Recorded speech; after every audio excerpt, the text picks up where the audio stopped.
I'm David Hopkins. I was in the first Turkey group, first Peace Corps group to go to Turkey. I spent a year in Gaziantep in the southeast and a year in Giresun up on the Black Sea coast, and I was teaching English in middle schools. And the years were? 1962 to 1964.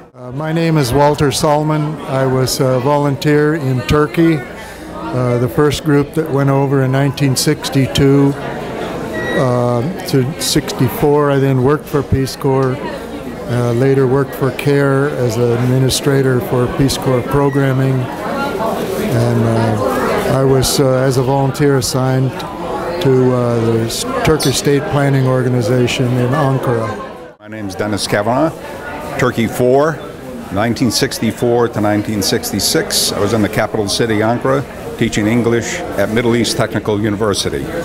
And it was in the Peace Corps training that I met my wife.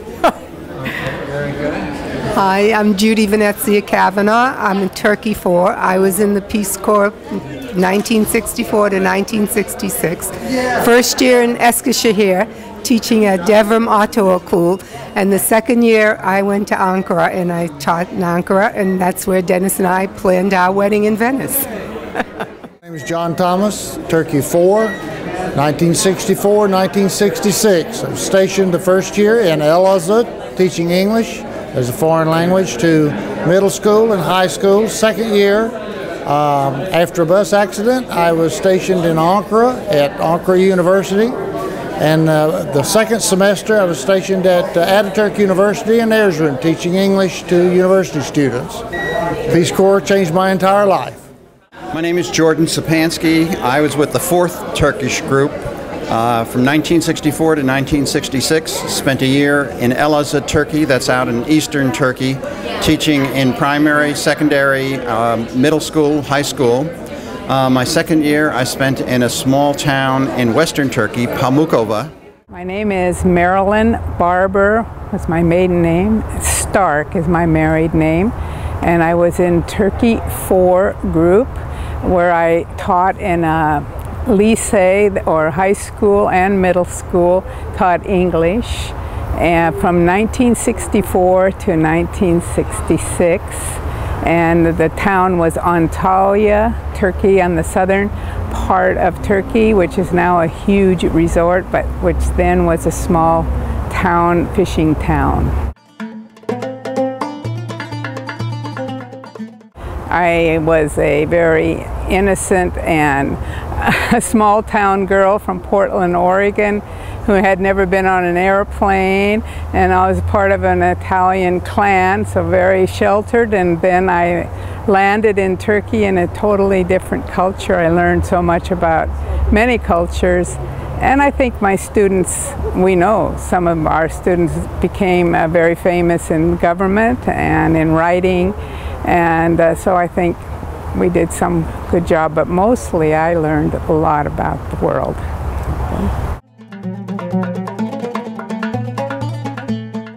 They told us that we had to hit a few students with a ruler on the head to get order in the class of, maybe there were 80 in a classroom, and many of them are my same age, the men, all men, except for a few women in the front of the room.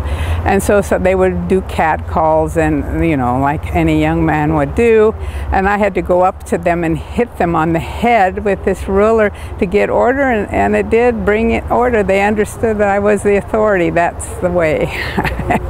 But it was a tough job anyway in that. Yes, there was Mehmet, the druggist, who took us under his wing, and later when I went back to show my husband Turkey, we found out that and we met with his son. He had died, and his son in Istanbul was quite the, what would we call it, the radical or revolutionary, which surprised me. The little boy that we used to go swimming with in the beach was. The transportation was that we would we would pretend that we would put rings on our ring finger to pretend that we were married, and we'd say we have to get down this road to get to our husbands, and we'd get trucks. We would hitchhike with trucks, farmers' trucks, but we used that story so that we wouldn't have any hanky-panky, and we went all along the southern coast, a dirt road with the cattle, sometimes in the back with the cattle, just the rat. I remember, you know, the Turkish toilets are a hole in the ground. I went to the bathroom and that rat came up and I was screaming all over the place with a broom and hitting in the hole trying to kill the rat. We're on a bus coming down a very windy road down to the beach, and the bus driver I saw this little animal on the bus driver's shoulder, and I thought it was his pet. It was kind of furry, and I guess I couldn't see without my glasses on. I said in my great Turkish, "What is that little pet you have on your shoulder?" And he looked, and it was a giant scorpion that he, you know, screamed and put on the brakes and brushed away and killed. Anyway, things like that. That's how innocent. My name is Ann Ringland, and I served in Turkey as an English teacher from 1965 to 1967. And one time I was on the bus and we were coming back over the mountains, and the mountains are called the Gavorda, the Infidel Mountains. And that was the only way to get in and out of town, or in and out of from Gaziantep to the rest of Turkey. So it's maybe mid-afternoon, riding along, and all of a sudden we're approaching the switchbacks, the really steep hairpin curves, and I realize that we're not slowing down. And I turned to look, and there were people behind me jumping off the back of the bus, out the back door. And I'm sitting there, and I stood up and said in Turkish, "Does anybody speak English?" And nobody answered me. And then I went and asked somebody, and I said, "What's going on?" And he said, the best I could figure was the bread is baking in the oven.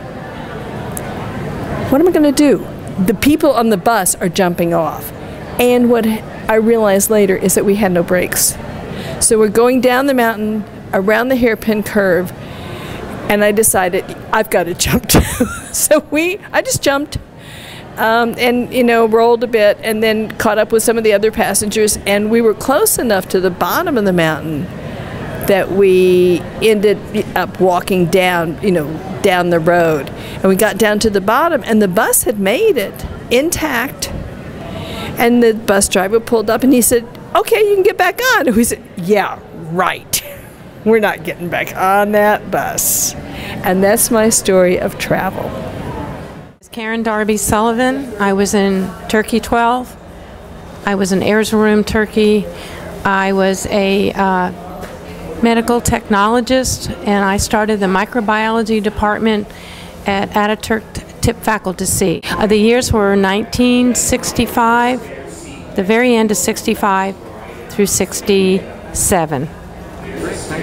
My name is Ephraim Frankel. I served in Trabzon in 2 remote mountain villages. I was in a rural community development program. The years were 1965 to 1967. There were accomplishments of library health projects.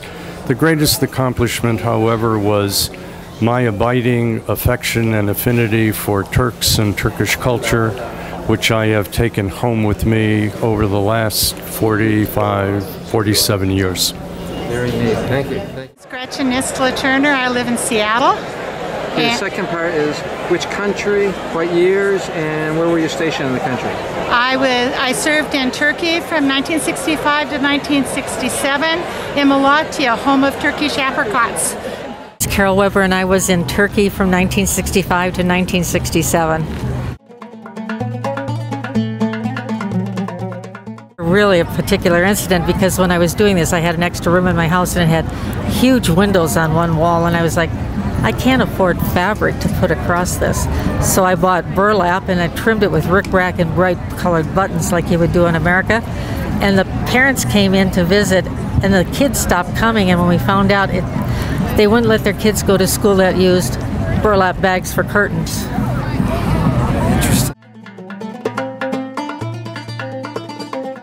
And then there was a time that the second year we were there, the wild boar were ravaging the fields, so the farmers went out and they killed some, and we heard these tractors pulling up to the house, and they had both the mother, the father, and 2 babies. And then I had to show Joe how to hang them up and how to gut them. Then we had to get into Izmir to get the Peace Corps doctors to come out and take them off our hands because they can't touch this. And until I boiled all my dishes, pots, and pans publicly, nobody would eat at my house. Okay, my name is Joe, and it was my honor and pleasure to be a Peace Corps volunteer serving in a Turkish village, doing rural community development in 1965 to 67, an area that was undeveloped, no roads, no water, no radio, but I have to say that probably the best years of my life. Fantastic, okay.